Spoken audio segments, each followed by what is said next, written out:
Ang trono ko'y kalangitan, daigdig aking tuntungan, templo ko ang sanlibutan. Hallelujah, hallelujah,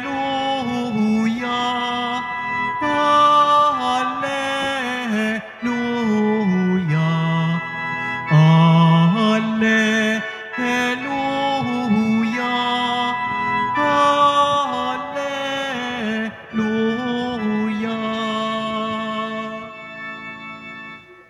Sumainyo ang Panginoon at sumayo rin ang mabuting balita ng Panginoon ayon kay San Juan.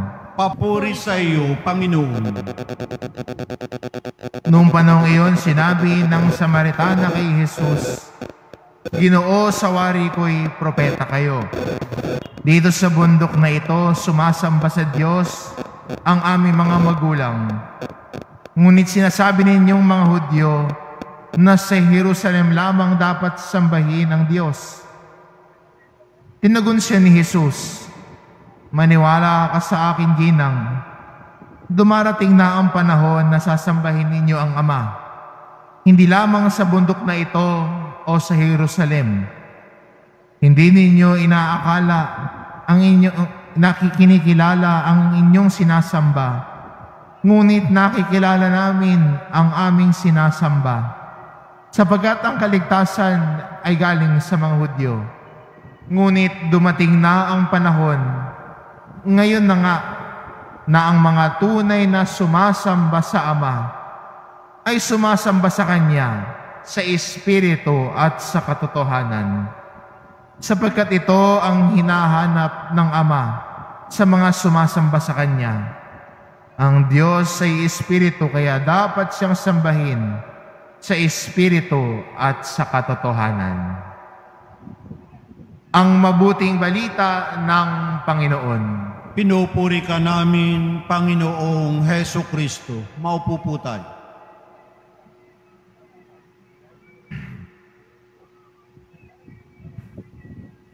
Tayo mga Pilipino, mahilig tayo sa mga double celebrations, ano? Hindi lang isang event na pinagdiriwang natin. Minsan mahilig tayo sa marami ang pinagdiriwang sa isang araw. At ganoon din po dito ngayon sa ating simbahan. Double celebration po.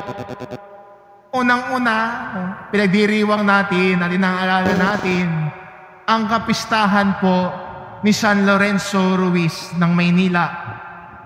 Siya ang unang Pilipinong santo at siya ay niyakap niya ang pagiging martir sa pananampalataya nung ialay niya ang buhay niya sa bansang Japan.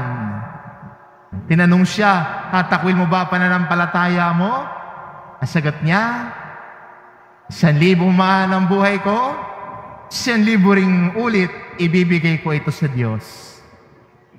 At ganoon din po, sa simbahang ito, pinagdiriwang natin.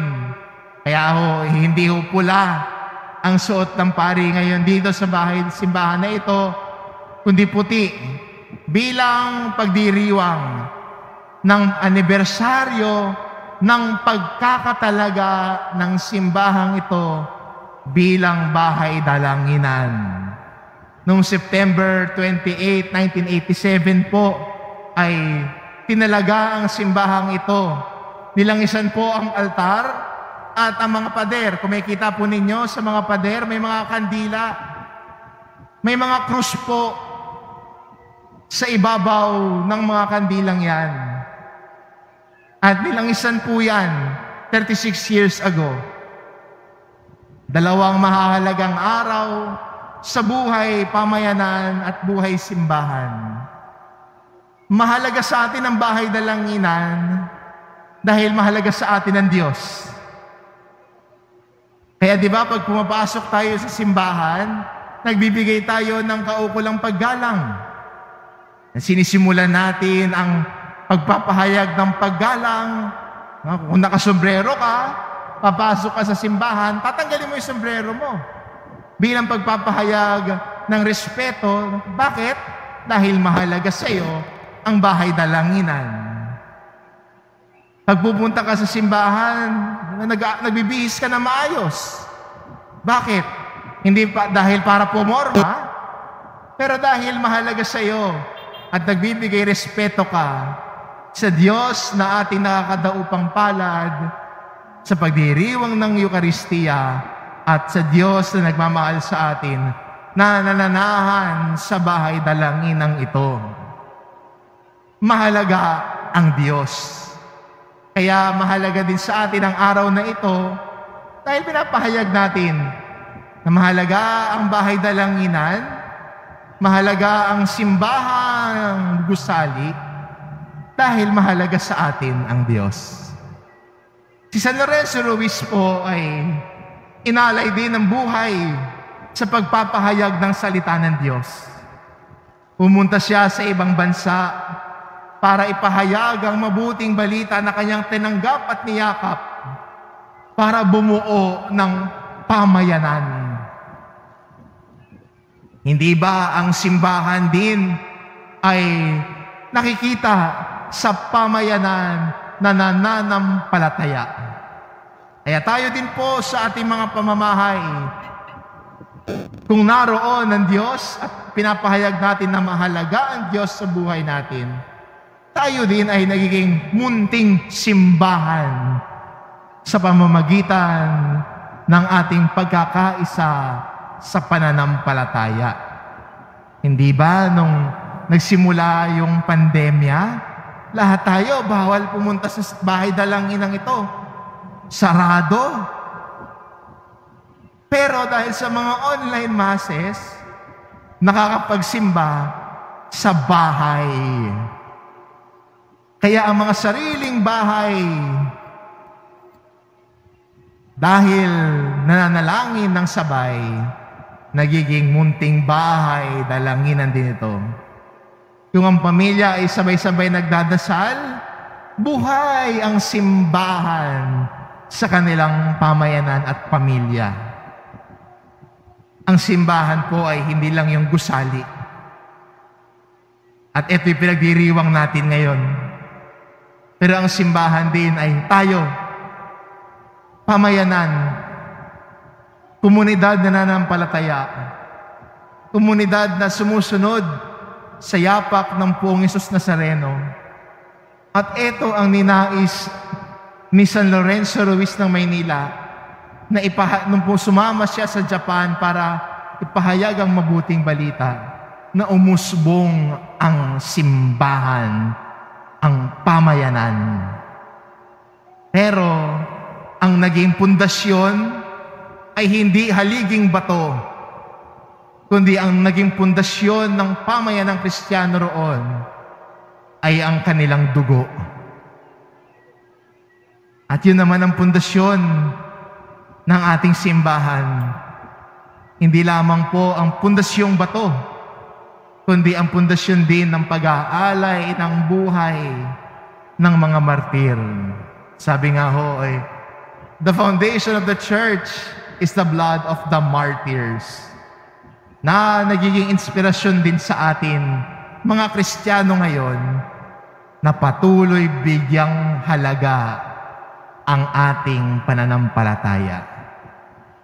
Patuloy na bigyang halaga at patuloy na pahalagahan ang ating pagmamahal sa Diyos.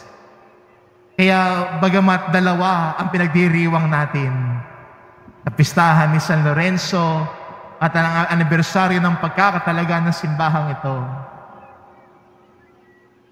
pareho lang ang tinuturo sa atin. Ang patuloy na pagpapahalaga at pagbibigay halaga sa ating pananampalataya at pagmamahal sa Diyos. Dahil mahalaga sa atin ang Diyos. Diba?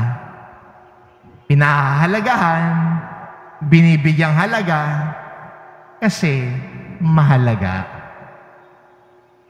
Mahalaga sa atin ang Diyos. Mahalaga sa atin ang pananampalataya natin.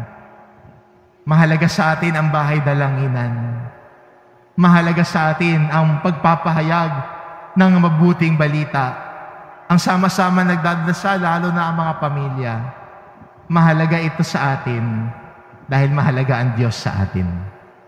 Kaya naman maging misyon sa atin ito bilang Kristiyano ngayon, na patuloy na bigyang halaga ang ating pananampalataya. Patuloy na bigyang halaga at puwang lagi sa ating buhay ang ating pagmamahal sa Diyos. Dahil mahalaga ang Diyos sa atin, na siyang nagmamahal sa atin at nag-alay ng sarili niyang buhay para sa atin. Amen.